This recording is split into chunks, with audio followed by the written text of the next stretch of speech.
All right, everybody. Let's check out something. I'm a little afraid to look at this, which is my Wikipedia page. You ever Google yourself and sort of like wince, like, oh no, what am I gonna find? That's what I think whenever I Google myself, because there's always like endless hate threads about me on Reddit. You know, if you Google punk rock MBA and Reddit, let's just say they're not big fans of mine. I always wonder, will those people show up on my Wikipedia page and deface it and say horrible things about me? I don't know. We'll see. I haven't looked at this in many years.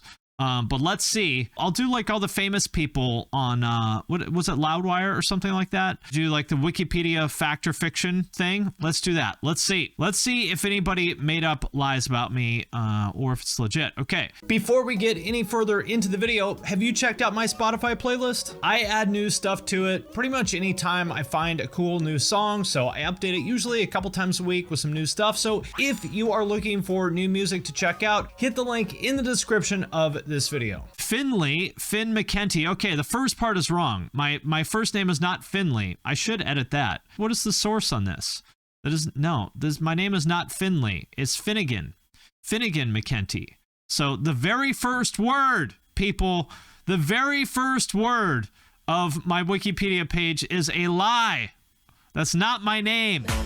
Somebody edit this and make it correct, please. Finnegan is an American marketing strategist, music commentator, writer, and graphic designer who currently runs the YouTube channel Punk Rock MBA and is director of marketing at the online education platform Academy. All of that is correct. I have done all those things. Previously, he was executive producer at Creative Live's music and audio channel. That is correct too. And under the persona Sergeant D, he wrote articles in Metal Sucks and Stuff You'll Hate. What is the source on that?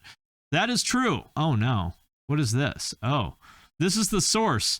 Some metal blog from 2016. How to get totally banned from the Metal Sucks comment section. A step-by-step look into their own liberal hypocrisy. Well, I'm not going to read all this, but imagine complaining about Metal Sucks being liberal in the year 2016 on your blog. Just my advice to this guy, move on with your life, people. There's only so many hours in the day. Okay, early life. Finn Mckenty grew up in Seattle, Washington. Not true. I grew up in Snohomish, Washington, which if you're actually from the city of Seattle, you will roll your eyes at this because I'm from a very small town. If you guys know the TV show Unsellable Houses, it takes place in my hometown. Their office here, right here, their office right down the street from my parents' house. I grew up in this town, right here. So my parents' house was right about here. So this is the river. This is the high school here.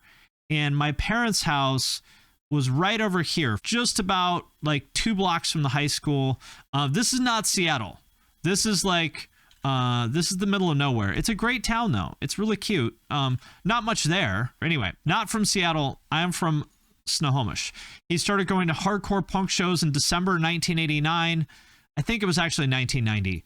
And began making zines in 1992 in order to talk about bands which deserved more attention, according to him. That's true. That is true. I did start making fanzines when I was like 13 or 14. His fanzines received positive reviews from Maximum Rock and Roll, Punk Planet, and Heart Attack, which praised their interviews with underground power violence and grindcore bands, photographs, and graffiti art. That is true. This is how I got my start. Wow. There's actually a review of one of my zines from 1998. Wow, that's cool. Wow, that's crazy. Shit's online. That's amazing. But yeah, that's how I got my start. Basically, nobody was writing about power violence and grindcore back then. And I said, well, nobody else is going to write about this stuff, so I guess I will, because nobody else wants to. At 18, he relocated to Cleveland, Ohio. That is true too. Mckenty studied at the University of Cincinnati. Yes, I did go to the University of Cincinnati. And by the way, shout out to all the Bearcats. I had a great time at the University of Cincinnati. Cincinnati, Ohio, though, I will say, an absolute shithole. I know everyone says that it's been gentrified and it's great now. They're wrong. Cincinnati is an absolute shithole. When I lived there, it was literally the most dangerous neighborhood in the entire city was this one right here. I lived right at the top of this hill.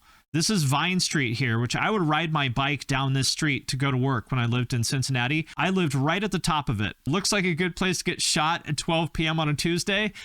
That is exactly what it is. But I liked going to UC. It was a good school. After graduating, Mckenty did strategic design at a product development consulting firm and worked for several companies, including Swiffer and Febreze. This is true. So I worked for an industrial design agency called Kaleidoscope, and I did stuff for a lot of different products. For example, Swiffer and Febreze were like the two biggest things I worked on, I would say, at that time, which was awesome. I really enjoyed doing that work, surprisingly, but I really liked it. He also created videos for Quicksilver, DC Shoes, among other brands in the sports publication Flow. That is also correct. You guys might remember this from back in the day. I did this magazine along with my friend Keith. We did this magazine Flow back in the day, and so it would come with a CD and a DVD. And like on this one, we had, I can't really read it, but you know, the stuff we worked with, like, you know, we've got Zoo York, Lava, Interscope, Geffen. I mean, pretty much every action sports brand, like Quicksilver, DC, Element. I did like a Bam Margera thing when he had that Element video that came out. So I did that for a while. That was cool. That was fun. Flow was cool. I liked it. And around 2009, he went on to Abercrombie and Fitch, where he worked in product design, at some point supervising factories in Asia, and then continued as their marketing production coordinator for several years. That is also true. First job I had there was designing girls' t-shirts for Hollister. So all this stuff I did in like 2009, 2010. I designed hundreds and hundreds of shirts for Hollister back then. And then I did marketing for them. So all these like store openings, when we were opening stuff in like Europe and Asia, I worked on all this stuff. And I also printed all the shopping bags. I went to like China, Korea, Japan, and Indonesia to print the shopping bags. Like in 2012, I probably spent half the year in like China and Korea, which is cool. Actually, I really like Korea. Korea was awesome. I miss it there. But yeah, I did that along with his industrial design career. He kept writing in blogs and publications such as Decibel and Terrorizer for approximately a decade. That's true. I forgot that I wrote for Terrorizer. That's right. I had a monthly column in Terrorizer. In May 2013, Mckenty co-launched and became the executive producer of the music and audio channel at Creative Live, an online education platform which broadcasts courses by artists. During his tenure, the channel mostly tackled DIY production of heavy metal, especially progressive metal and electronic music. He helped to host courses by Kurt Ballou, Andrew Wave, Steve Evans, Matt Halpern of Periphery, and A.L. Levy. Ballou's course of production brought in more than 10,000 live viewers. That is true. We got a lot of press for that. Oh, another one I did. We did a songwriting course with Brendan Small from Death Clock. That was pretty fun. Did this one with Periphery, with Nolly from Periphery. Did this thing with Beartooth. Here's a songwriting panel that I hosted at the APMAs back then with Buddy from Census Fail, Soupy from The Wonder Years, Cody from Set It Off, and Lizzie from Hailstorm. That was fun. Yeah, Creative Live was cool. For around a year and a half, Mckenty was a collaborator of URM Academy, an online education platform which focuses on producers, and in September of 2017 joined them as director of marketing. URM Academy offers multi-tracks from albums by diverse heavy bands such as A Day to Remember, Meshuggah, Opeth, Lamb of God, and Bring Me the Horizon. We've also had Fall Out Boy and Periphery and The Story So Far and lots of other bands on. At the end of the month, the producers of these albums do live stream sessions teaching how they mix them. That is correct. That is the company that I still work for, that I'm a partner in. So that's what we do. We teach people how to make music. So these are some of the things. We had Frederick Nordstrom on mixing Chelsea Smile by Bring Me the Horizon, Nolly doing Prayer Position by Periphery, Tom Lord Alge doing The Adventure by Angels and Airwaves, Knock Loose. We've had, I don't know, maybe like 100 bands on or something now. It's a lot. So that part is true. I'm impressed. So far, this is correct. Okay, the Punk Rock MBA. In June of 2015, Mckenty established the website, the Punk Rock MBA, whose objective is to promote career, business, and life advice for the DIY community. That's true. The beginning of the Punk Rock MBA was way back in 2015, I think. I thought it was 2016, but maybe not. I started it out as just a blog where I was like interviewing people basically about their careers. I wanted it to be just kind of more about business. So I didn't start doing YouTube for several years after that. In July of 2018, he began uploading YouTube videos primarily analyzing the music industry with a special focus on rock and metal subgenres. Fake news! It was September of 2017. Fake news! I probably just deleted the old videos. That's my guess. That's probably why they get that. Fake news. It was September of 2017. Billboard praised the channel for its deep research and endearing DIY production. By June of 2019, had 100,000 subscribers. This is one of the coolest things that happened to me. In 2019, Billboard did a profile of me, called me a branding expert and a new YouTube star. Listen, I mean, I don't know if I would call myself a YouTube star, but since Billboard said I'm a YouTube star, then it must be true, right? So from now on, everybody, please refer to me as a YouTube star. I demand it. I'm a YouTube star. It's official. I'm going to print this out. And I'm going to take it with me when I go to like restaurants or something like that. If they're taking orders, I'll have the menu and she'll be like, okay, and sir, what would you like? And I'll be like, give me just a minute to think about it. In the meantime, you want to just read this while I'm making up my mind? I'll just print this out. Have her read my Billboard profile just so I can be like, do you know who I am? Yeah, go to one of those LA restaurants and demand your picture on the wall. I like that. I like that. That's the move. That's the move.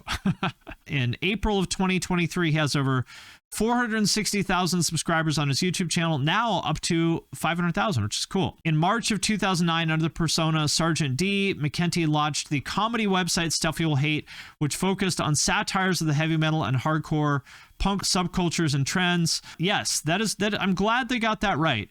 It is indeed a comedy website. I'm glad that people got that right. It was always a comedy blog, kind of like my second channel, just me like making fun of stuff.